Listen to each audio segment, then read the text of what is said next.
The Trump regime is not handling the Supreme Court's ruling, striking down Trump's tariffs against the world very well after Donald Trump held a presser where he whined and almost cried and started also talking about how a man wanted to kiss him and that he's going to be a good boy, but there's nothing going to change with the tariff regime that's in place. In fact, the tariffs will be higher, he says, and he doesn't need to go to Congress. What a bizarre presser. But then you had Treasury Secretary Scott Bessent up the ante, make it even weirder and more deranged. These are very unserious people. And Bessent went on state regime media, which calls itself Fox, and he said, what we're planning on doing now potentially is we're going to do embargoes against any country that doesn't honor the trade deals, which were non-existent to begin with, that got struck down by the United States Supreme Court. We're going to exercise embargo power right now. Okay, here's what Bessent said on state regime media. Let's play it. These trade deals that you and Jameson Greer and President Trump have negotiated, say with the UK, say with the European Union, that were done in part with leverage from the tariffs. And for that matter, the peace deals as well to solve these wars. Are those deals under any kind of threat now? Do you think everyone will honor the deals even though now supposedly the tariffs have been done asunder by the Supreme Court? Well, again, we can move to 232 and 301 tariffs, so I think that everyone is going to honor their deal. And there is the draconian alternative. The Supreme Court reaffirmed that the president has. He has a right to a complete embargo. Right. Like he can just cut countries off. He can cut whole product lines off. We can't receive any money. So, I would call on all countries to honor their agreements and move forward. Well, one of the things with that, too, in addition to the fact that you're going to do embargoes against the UK, the European Union, and other nations, is these deals don't even really exist in the first place. They're like fake deals that Donald Trump posted social media posts. Like, that's what we're talking about here. Then Bessent said, well, this was a big loss for the American people. Here, play this clip. I listened to you speak this morning, and we have heard from the president. It sounds like the position of the administration is really nothing has changed today. Well, to be clear, today was a loss for the American people because by taking away President Trump's instantaneous leverage using the IEPA authority, the American people have suffered a significant setback. Yeah, no, we didn't, actually. The American people were suffering because of this, and there was no statutory authority. That was the ruling that was made. And finally, Bessent describes the Supreme Court ruling as now giving corporate welfare to people as a result of this ruling. Here, play this clip. Questions on the tariffs so that I understand what happens next. You mentioned the revenue will not change for Treasury, but what about the revenue you've already collected? What about the $175 billion? Do you anticipate having to make refunds at Treasury? Well, I'm not going to get out ahead of the courts. And as the president said, the Supreme Court was very discombobulated on this. They didn't give any guidance on it. I think it's probably not 175. I think it's probably closer to 130, but still a substantial amount. They have remanded it back down to a lower court. And as Amy Coney Barrett said in the original hearing that I was at, this could be a mess. And this could take months, this could take years to litigate and to get to the payouts.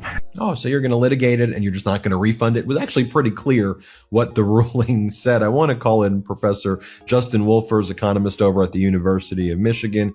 Justin, it is great to see you. So that's what Bessent is saying. Embargoes. They're going to make it messy and they're going to try to litigate this, that this is bad for the American people. First, I want to get your reaction to the Supreme Court's ruling and then your reaction to what you just heard right there from Bessent.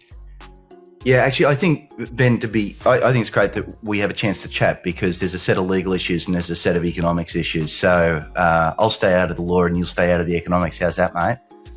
Sounds good to me. Yeah, I mean, where do you start?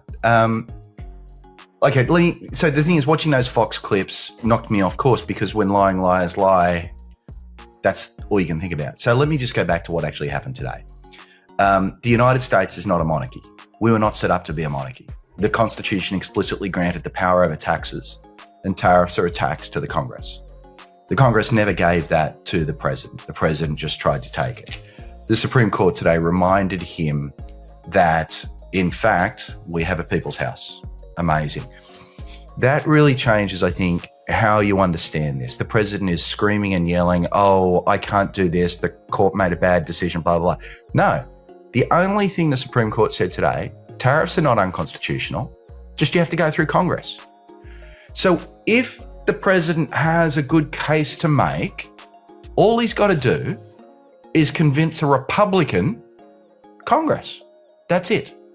So there's no damage being done by the court. And to be clear here, to the extent that anything's being undone, it's because the Republican Congress refuses to go along with the president here. Besant went on and on how this is bad for the American people. Here's a funny thing, though. The thing about Trump's tariffs is if they worked, the theory of the case, his, not mine, was you would make it more profitable to do business in America than abroad, and that would bring jobs into the United States. Well, how come then, when the Supreme Court said, no, you can't tariff, you can't do that, it actually led the value of American stocks to rise? That's markets directly telling all of us that they believe the value of American business, and we haven't even talked about workers yet, they believe the value of American businesses goes up when the president's not allowed to indulge his tariff agenda. That's markets saying the theory of the case was always wrong.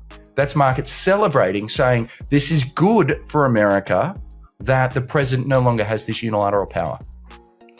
When we looked at the data earlier on Friday, too, the day started where I thought if we were going to have Professor Wolfers on, we were going to talk about the GDP being half of what was projected, or the PCE, which examines the inflation around consumer behavior, that the fact that that came in hotter than expected, that we were going to talk about that metric. Or I thought perhaps we would talk about the fact that in December, the trade deficit was like the highest it's been in a really long period of time. And that despite Donald Trump saying he's reduced the trade deficits by 78%, I don't know if he confused 78% with an increase in the deficit of like 78.1 billion, but it's just a lie. As you say, lying liars lie. The data that's been coming out this week, even before this Supreme Court ruling, was not what the Trump regime was claiming what we were expected to see, right? Yeah. So the one I want to pick up on, because it ties the two together here, is what happened to the trade deficit.